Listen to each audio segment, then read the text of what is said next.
had the backdrop of the issue of after being have to run for re-election again within a very short time period. But I think in Albany, I think we were able to accomplish a lot. We were able to increase the cap on tap.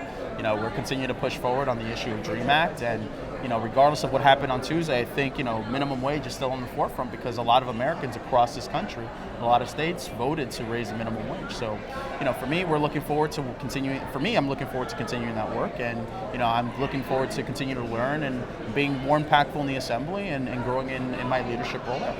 One of the things that City and State has really emphasized about this conference is that it shouldn't just be about talk, but it should be about cultivating an agenda for action. Have you seen substantive takeaways from the conference so far? Have you seen that something is coming together that will have a real impact on the next session? I think we're coming back with a unified message, and I think that's very important, not only for us as elected officials, but folks who are in labor and folks who support this type of work. I'm actually hosting a panel in a few minutes on the increasing impact on Latino businesses.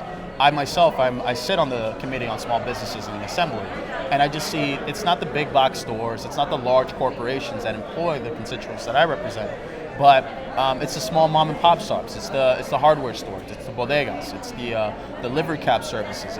These are the type of folks that we want to make sure that we understand their particular issues, and this conference has allowed us to expand our minds and make sure that we keep their issues on the forefront, from DREAM Act to minimum wage to just fairness and equality for all. I think that this conference is going in the right direction and making sure that we stay on message with that kind of stuff. When you talk about Latinos speaking with one voice, I saw firsthand when we came down here to San Juan in September how fiercely divided politics is down here. The issue of status is one that sends people in every direction.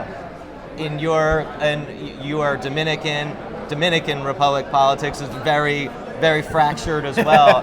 And yet, when we're back in the States, we hear about Latinos, as all Latinos think with one mind, with one voice. How is it that is that the case? When you're saying that Latinos are going to come out of this conference with one voice, is there really a unified vision?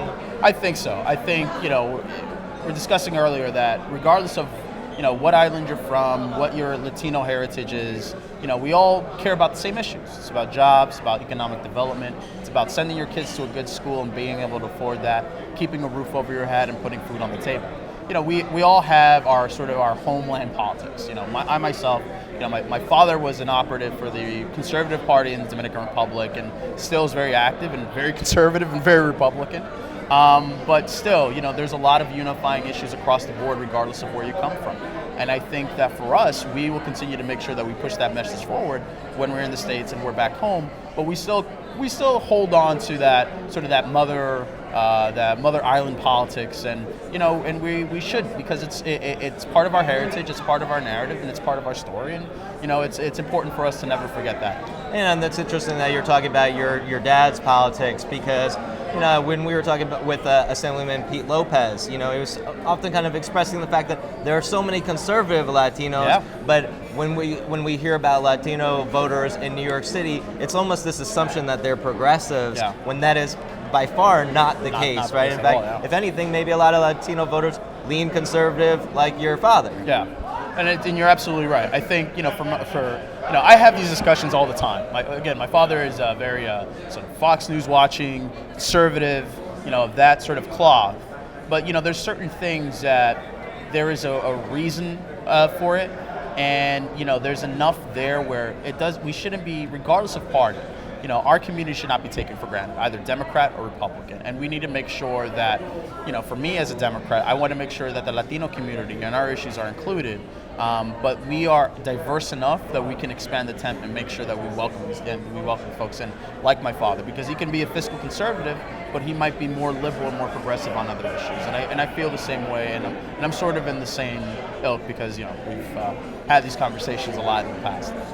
One of the focuses of this conference has been about how New York and Puerto Rico can work together, how we can learn best practices from each other, and how people in the diaspora can work to help people here on the island. Coming at it from the perspective of Dominicans, what are you looking at as a New York State Assemblyman to be able to do for your motherland. Yeah. And what do you think that relationship can be? It always comes back to the connection back home, right? We as a Dominican American, I pride myself with my heritage, and I think that there's a lot of things that we can do back in the States and in the Dominican Republic to connect more businesses and increase trade between the state and the island, because a lot of the folks who I represent, which is the majority Dominican, we crave for certain products from back in the island we can't find in the States. That's a natural pathway of creating economic development, making sure that people who live in New York City or in Florida or wherever Dominican enclaves are, that stay connected to their homeland. And it's usually through anything from the milk they used to drink when they were growing up to the orange juice or anything like that. And there is an opportunity for us to continue that path. And I think that, if it's Puerto Rican, if it's Dominican, if it's Venezuelan, if it's Colombian, we all crave that. But ultimately, we all fall in this umbrella that what we really care about is making sure that our kids have access to an education, quality education, that we're not breaking the bank just to stay alive and stay in our homes, and that we have enough money at the end of the day to feed our kids, to feed our families, and make sure that we live not necessarily a rich life, but a life of comfort and that we feel like that there's some sort of mobility. Are you telling me that Latinos want the same thing as everybody else? No, it's I know it's such a novel blow concept. my mind. But that's it really on a serious point, that's a lot of people you were at your earlier point that everyone sort of considers us this massive block of Democratic voters, and for my personal story, it's not necessarily the case. And for my party as a Democrat, we need to make sure that we do a better job of courting Latino voters, continuing to understand their issues. We do a better job than our conservative counterparts, but we need to do a better job of courting those votes, because ultimately, Tuesday went to show if we're talking about a massive Latino voting bloc, right? We didn't show up to vote, and the reason why is either we were disenchanted with the party or we didn't feel compelled enough to vote, and there's got to be an explanation and a reason why. Yeah, and lastly, I know you have to run to your panel, Yes. So I'm going to ask you one last question. My colleague, Hersen Barrero, floated this idea that because of the Women's Equality Party, now there should be a Latinos Equality Party in New York State to bring emphasis to the Latino issues. Mm-hmm. Do you think that that's an interesting, viable idea? I think it's very interesting. I myself, I'm a Democratic candidate and a Working Families Party candidate. I think the Working Families Party has done a good job of speaking to our issues, and I think it will continue to do so. I think what we really need to focus on, regardless of party or whatever we create, that we focus on a unifying message, that we stay strong, and that we're active. We need to stay connected, because ultimately we can create thousands and thousands of parties, but if no one shows up and vote, what's the point? Assemblyman Victor Pichardo, thank you once again for joining us on City and State TV. Enjoy the rest of the conference. My pleasure, Morgan. Thank you so much.